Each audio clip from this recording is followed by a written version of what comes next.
Petit format. Petit format. Bienvenue dans cet épisode 4 du petit format. Je suis Steve.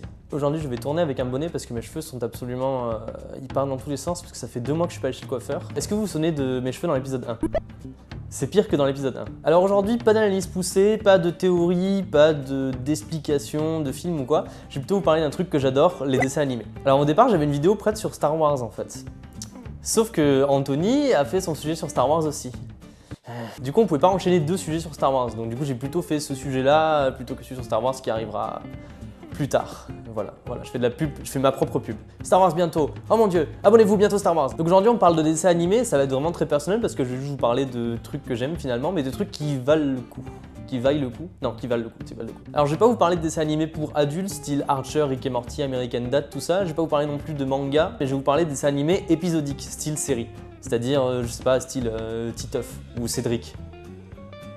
Ah, ça se voit que je suis vieux. Beaucoup de dessins animés qu'on voit aujourd'hui à la télé sont vraiment calibrés pour les enfants. Il y a un ton qui est vraiment très enfantin, des enjeux qui sont enfantins, des personnages qui sont enfantins. Là, je vous parlais de 3 dessins animés qui sont absolument pas enfantins, pas avec un ton très simpliste et des dialogues simplifiés pour les enfants. Je dis pas que les dessins animés pour enfants n'ont pas de travail dessus, mais les dessins animés pour enfants, clairement, il y a que les enfants qui peuvent le regarder. Je veux dire, si moi, demain, je vais regarder, je sais pas...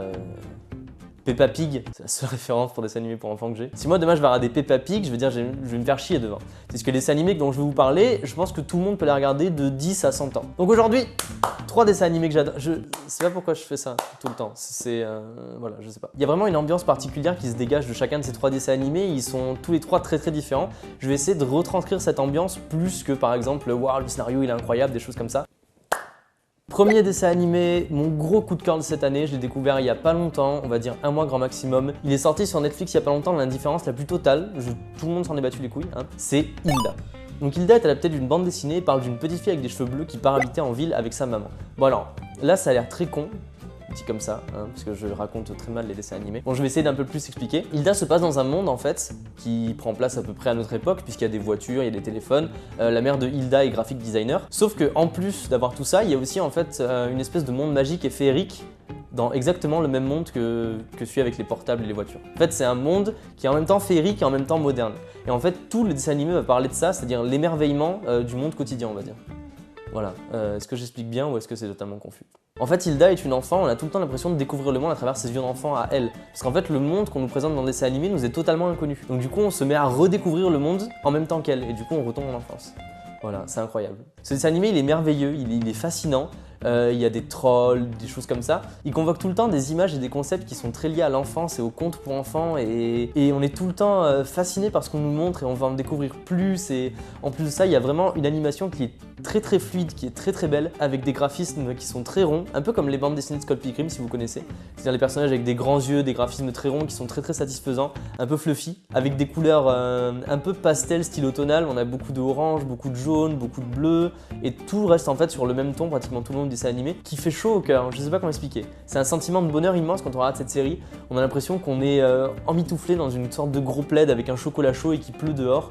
La musique est très apaisante. Et à côté de ça, c'est pas du tout enfantin. C'est-à-dire que c'est pas calibré pour les enfants. Quand on le regarde, on n'a pas l'impression que le dessin animé nous prend pour un con. Les épisodes sont construits sur des sortes de mystères qu'il faut résoudre. On devine pas tout de suite qu'est-ce qui est la réponse au mystère que construit l'épisode. Et on s'amuse. On s'amuse pendant cet épisode, comme j'ai dit tout à l'heure, on découvre le monde au fur et à mesure avec Hilda et c'est incroyable. Le dessin animé prend beaucoup de place dans un espèce d'imaginaire en fait. Il nous fait voyager dans cet imaginaire. D'ailleurs, quand j'ai commencé la série, j'étais persuadé que le dessin animé entier se passait dans la tête d'Hilda. On la voit dessiner un rocher, puis d'un coup le rocher se transforme en troll. Et à ce moment-là, on se dit « Ah, mais c'est pas vrai en fait, ça se passe dans son imagination. » Sauf qu'en fait non, vraiment le monde est comme ça. En fait, l'ambiance de ce dessin animé est très très onirique, très très surréaliste. Ça convoque plein d'images qui font partie du rêve et de l'imaginaire. Et ça nous transporte, ça nous fait voyager dans des espèces de contrées qu'on n'a jamais vues de notre vie. C'est en même temps très relaxant, très apaisant, mais en même temps c'est un côté très épique et spectaculaire.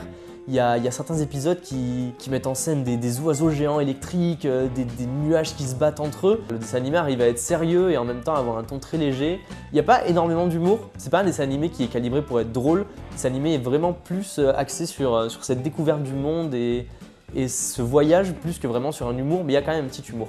En parlant de ça, En parlant de ça, je conseille de regarder la VO qui est un petit peu mieux que la VF parce que la VF justement a tendance à infantiliser un petit peu les dialogues en prenant des tons un peu plus plats que sur la VO où vraiment le travail des acteurs, le travail des comédiens de doublage dans la VO est absolument incroyable. Voilà, est-ce qu'on a compris que j'aimais ce dessin animé? Oui, je pense qu'on a compris. C'est un dessin animé qui est vraiment excellent à mes yeux et ça change beaucoup en fait de tout ce qu'on a l'habitude de voir. C'est très chouette, je vous le conseille à 100%, c'est vraiment une petite pépite qui est passée inaperçue. Il n'y a que 13 épisodes de 25 minutes, ça se regarde vraiment très rapidement et je vous conseille de ne pas passer à côté. Le deuxième dessin animé dont je vais vous parler est sûrement le plus connu des trois. Je sais qu'ils ont sorti un film, qu'ils vont sortir un film dans pas longtemps, que j'ai pas vu mais que j'ai très envie de voir. Il est notamment connu parce qu'il y a eu déjà une adaptation précédente. Ça veut rien dire. C'est Teen Titans Go. Si vous avez à peu près mon âge, quand je vous dis Teen Titans, normalement vous pensez à l'adaptation en dessin animé des années 2000 que j'adorais quand j'étais petit, le générique est toujours dans ma tête. Ce dessin animé était plutôt sombre, plutôt violent, on avait des thématiques qui tournaient autour de l'amour et de la guerre et de la baston. C'était un vrai dessin animé de super-héros comme on les aimait. Et ben Teen Titans Go c'est absolument tout le contraire. Teen Titans Go parle d'une équipe de super-héros dans une tour en forme de T qui sont jeunes. C'est adapté d'un comics d'ailleurs qui s'appelle Les Titans, il me semble, je sais pas, voilà, je pense, je suppose. Et qui font tout, sauf des trucs de super-héros. Teen Titans Go est une série qui est absolument absurde et qui ne se prend absolument pas du tout au sérieux. C'est à l'inverse total de la précédente adaptation des Teen Titans qui elle était très sombre et violente. Enfin très sombre, qui était...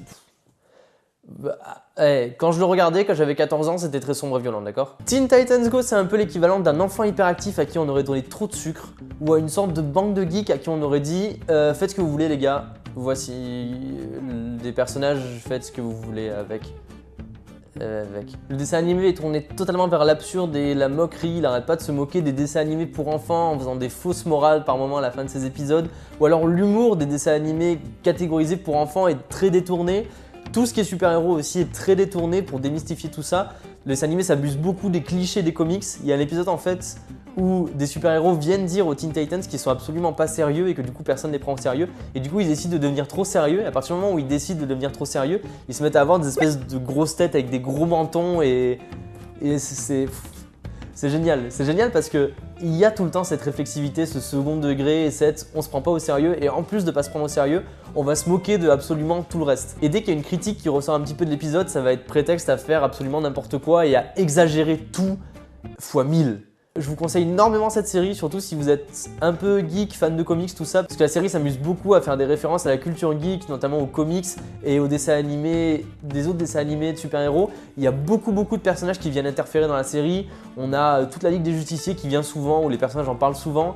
Il y a même un épisode où ils vont dans le local de la Ligue des Justiciers. Le local, non mais n'importe quoi, on dirait genre ils sont à la DDE, la Ligue des Justiciers. C'est une série qui est juste là pour faire des conneries. Voilà. Ne montrez pas cette série à des enfants de peur qu'ils le prennent au premier degré. C'est pas une série qui se suit, il y a vraiment une histoire, un épisode, et bon, vous pouvez le mettre en arrière-plan, on va dire, parce que c'est con, c'est une série qui a regardé pour se détendre, c'est pas une série comme Hilda où il y a quelque chose.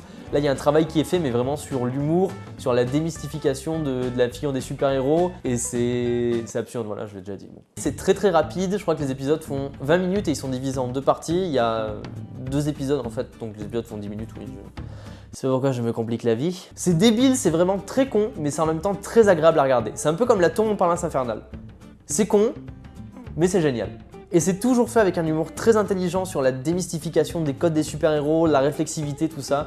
Donc c'est vraiment très agréable à regarder. On peut enchaîner 10 épisodes sans se faire chier. Pareil, chaque épisode va changer, il va y avoir un truc différent à chaque épisode. C'est très cool. L'ambiance, c'est du sucre, des trucs flashy et des enfants hyperactifs. Mais c'est très agréable. Voilà. C'est très con, très agréable. Ça ressemble pas du tout à Hilda. Je vous le conseille et c'est sur Netflix. Dernier dessin animé. J'adore faire ça. On va parler pour le dernier dessin animé d'un dessin animé que j'adore éperdument. J'ai gardé le meilleur pour la fin. Il est absolument fabuleux et on sent qu'il y a vraiment des gens qui travaillent dessus, qui sont passionnés par ce qu'ils font et il y a une idée à la seconde. C'est fou, il y a une idée à la seconde et ça fuse de partout et on s'ennuie jamais. Il est incroyable. Gumball ou The Amazing World of Gumball en anglais. De quoi parle Gumball? Gumball parle d'une famille de 5 membres il y a le père qui est un lapin rose géant, la mère qui est un chat bleu, le fils qui est un poisson rouge avec des pattes, l'autre fils qui est un chat bleu, et la fille qui est un tout petit lapin rose. Voilà. Ils vont dans une école où leurs meilleurs amis ce sont un T-Rex, une crème glacée, un ballon, une fille découpée dans du papier, et leur prof c'est un nuage hippie. Alors dit comme ça, encore une fois, ça a l'air vraiment débile, et pourtant, c'est très intelligent. La première fois qu'on tombe sur un épisode de Gumball, on se dit qu'est-ce que c'est que je suis en train de regarder? Qu'est-ce qui m'est arrivé dans ma vie pour que je finisse par regarder un dessin animé avec un chat bleu et un poisson rouge avec des pattes qui parlent à une banane? Et finalement, je sais pas, c'est génial. Il se passe quelque chose et en fait c'est génial.